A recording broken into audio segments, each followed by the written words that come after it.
Tonight is not just the 90th anniversary of the Armenian genocide. It's also time to break down all the walls of hypocrisy around the world with all genocides, known and unknown, accepted or not accepted. It's time to make the Turkish government pay for their fucking crime!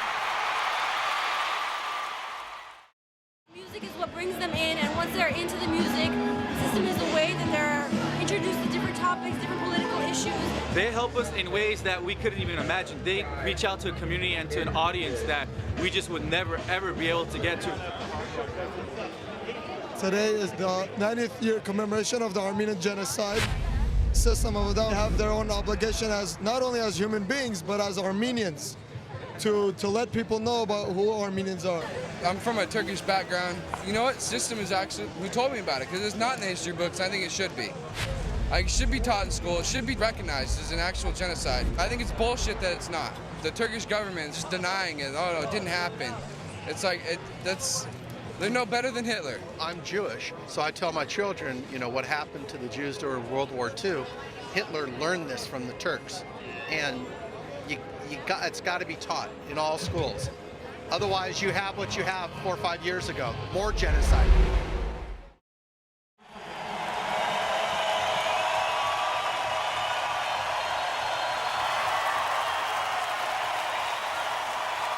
Listen to this from the New York Times. A considerable population is in danger, ravaged by sickness and privations of every kind, by outrages including murder, refugees robbed of everything they possessed. Does it sound like the ethnic cleansing in Kosovo?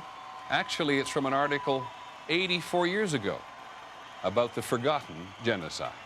Look at what is happening now to the ethnic Albanians in Kosovo, and you can follow a line that leads finally here, to the near annihilation of the Armenians in 1915. It was, quite simply, the first genocide of the 20th century.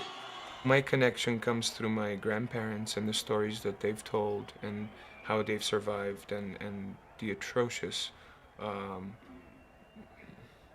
things that have happened in their lives and the way that they describe them is just unbelievable visuals. As the century began, the Ottoman Empire was collapsing. The Turks, who were Muslims, were being pushed out of the Balkans, where their Christian subjects were in open rebellion.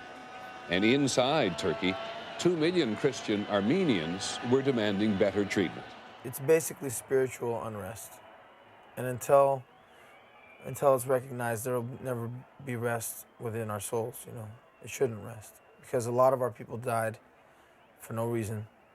You know, they were murdered, and it needs to be brought to the attention of the world. It is sometimes called the Armenian Holocaust, and one of its perpetrators, Talat Pasha, is known to Armenians as the Turkish Hitler. Like Hitler's idea of an Aryan society, so that Turkey would be a place only possible for Turkish Muslim people, and the Armenians represented the biggest threat in the Turkish mind to this pan-Turkic ideal. And in the name of a new Turkish empire, they moved viciously against the Armenians. We as a country have not done nearly enough when people are being systematically butchered. The good news is in every single case of genocide in the 20th century, there is somebody, and usually a group of people, who don't block out the atrocities, but actually feel the human beings at stake. And I call them upstanders, you know, not bystanders. The plan was mastered on genocide. Took all the children and then we died. The few that remained will never fall. All innocent stuff.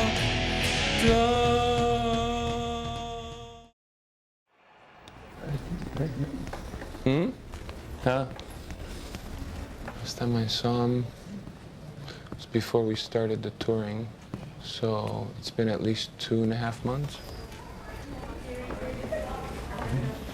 Ayo. Make up today. Ayo.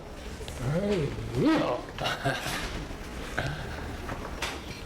A lot of the stuff that's in his life story It's so amazing. It's so crazy how man could be cruel to man in that way is kind of really, it's hard for the mind to process.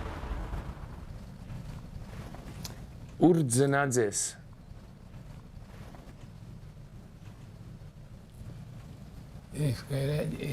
Panie wiecie,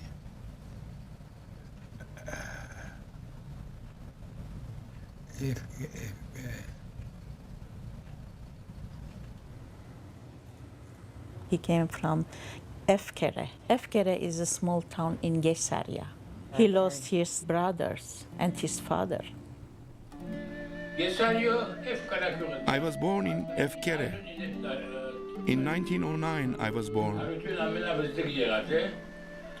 Haratun was the youngest. I was the oldest. In between the two of us, there was David. It was a big village. There were 500 Armenian houses and 300 Turkish houses. Happy and normal. They were living with my father and mother and 3 brothers and sisters. Have one happy family.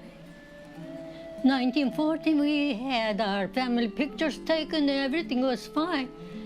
Very nice family. One survivor told me a story. It was nighttime, and she was sitting outside, and she could hear the Turkish woman singing. Couldn't barely make them out in the moonlight. And the Turkish women were singing something to the effect that poor Armenians, they don't know what's going to happen to them. They're not aware of what's been planned for them. All of a sudden, 1915 started. Everything started in 1915.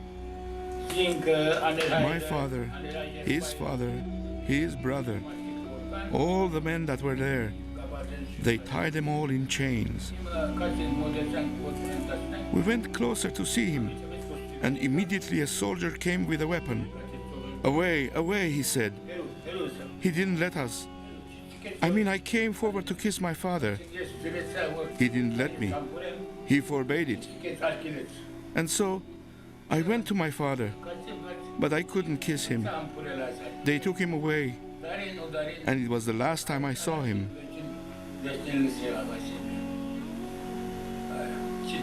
I wouldn't see him anymore.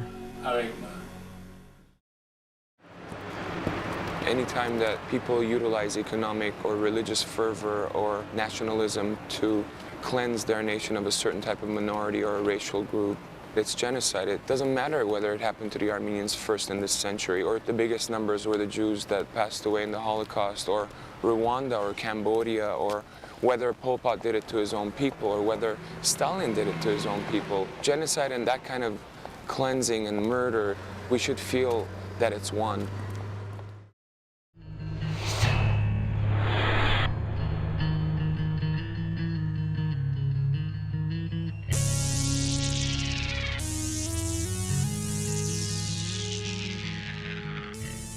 Genocide means any acts committed with intent to destroy in whole or in part a national, ethnic, racial or religious group.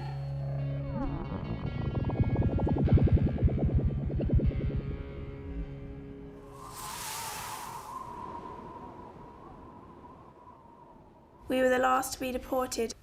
Our whole family, my father, mother, 4 brothers, 2 sisters.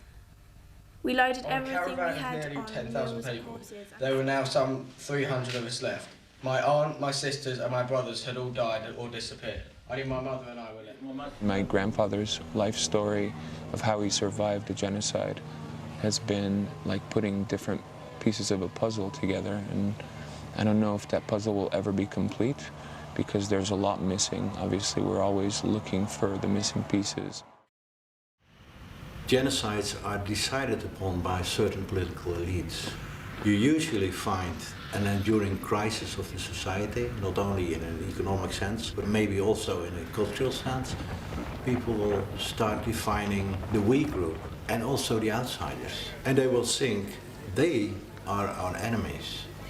And then the situation is becoming very dangerous for minorities living in a certain country. Regardless of whether they are a danger, yes or no, they're defined by the perpetrators in terms of their ethnic or religious background or any other form of classification. And that's enough to kill them. The more that you can create the impression that it isn't really genocide, but it more sort of tilts toward war, the easier it is to say, well, bad things happen in war. Well, yes, that's true. War is bad. But genocide is something different.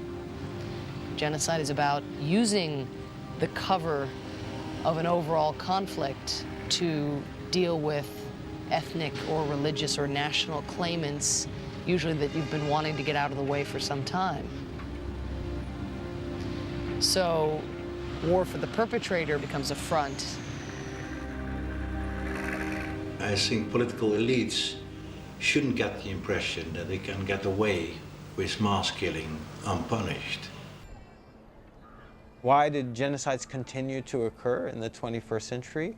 Because those committed in the 20th century got away with it. Hitler said, "Who remembers the Armenians?" It's more or less as if the Sudanese government is standing up and saying, "Who remembers the Armenians?" And then during the Second World War, while his entire family was being butchered, Raphael Lemkin invented the word genocide to try to get the world to believe that this crime that had happened during the Holocaust wasn't just a one-off. It had happened in 1915, it had happened in the 1940s, and so he decided very self-consciously to try to create a shift in thinking by inventing a word, genocide, and then in turn, of course, inventing a law. So he was a screamer going door to door and saying, we've got to band together and ban this crime.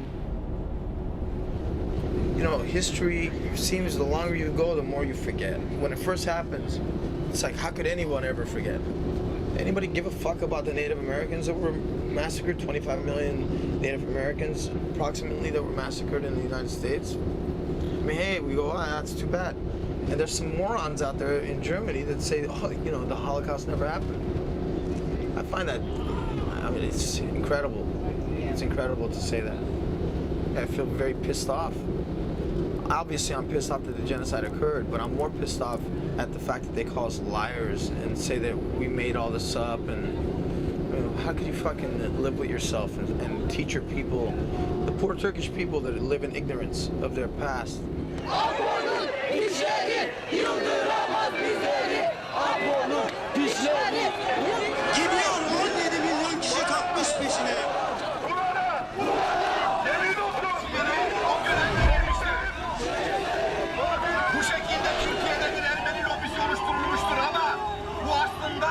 Amerikan ve Avrupa Birliği lobisidir.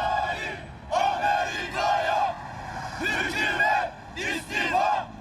I have almost 5,000 of these documents. These are the telegrams of the Talat or the certain authorities in Istanbul, or Bahattin Shakir's telegrams, or the testimonies of the governors or kaymakams, whatever, in the trials, which openly shows that there were telegrams and which gives direct killing order. The main goal was the cleansing of Anatolia of all non-Turkish elements, and this was the non-Muslims and especially the Armenians. Kabul ediyorlar, kabul etmemizi de istiyorlar. Çünkü soykırım üzerine kurulmuş bir devlet, uluslararası hukuka göre devlet sayılmıyor. Onların niyeti hep Türkiye'mizde parçalamak. Sorosçu istemiyoruz. Üniversitede Sorosçu istemiyoruz. When I grew up in Turkey, when I was there, people can't even whisper about Armenian genocide. There is nothing. You cannot even find information. So most people are ignorant. Arkadaşlar, bizim arkadaşlarımız. Today, some cartoon I saw gun Turkiye war, Chen Antunis, war Irens Babera, Aspesing Tsegaspanutin Radzens. Haysiyete nais Pari Marti. Pari Marti. Արդյոք ինչու չեն ընդունիր, այդ հարցումը կարևոր է, ինչու չեն ընդունիր, որովհետև իրենք ցեղասպանության թեմ գեցողանցեր են, եւ գիտեն որ ցեղասպանությունը քեշ բան մնե, եւ իրենք չեն երբեք ուներ եւ իրենց բաբերնալ բեչե ըրած ըլլան, այսպես ասենք մոդեցում մգրնան։ Once the official in Turkey recognized the Armenian genocide, they know that's not going to stop there. There is a land reparation issue, restoration of personal and real properties that were confiscated during the genocide. So behind all the denialist wall of silence is the fear, because they know that they will stand to lose once they acknowledge the genocide. When we all talk about the genocide, a lot of people refer to the victims as those that perished. And that's definitely valid, because a lot of people died. But we don't really pay attention to how much pain the survivors went through. From my own grandfather's experience, I could say that the recognition of the Armenian genocide by the Turkish government before his death, and he's, 96, and so he's not far from that door, would be the first step in redressing an injustice. And I think it would help him go easier, if that makes any sense. At least he would know that the perishing of his family and his whole village is at least recognized by the perpetrators today, in his lifetime. I think that would be huge.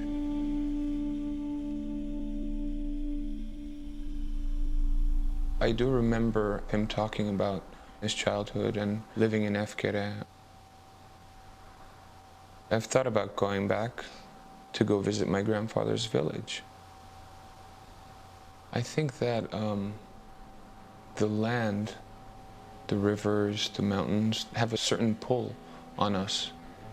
Wherever your ancestors come from, wherever you come from is a part of your history, part of your story, part of your genetic makeup, your DNA, the land that they worked with and the rivers that they played in.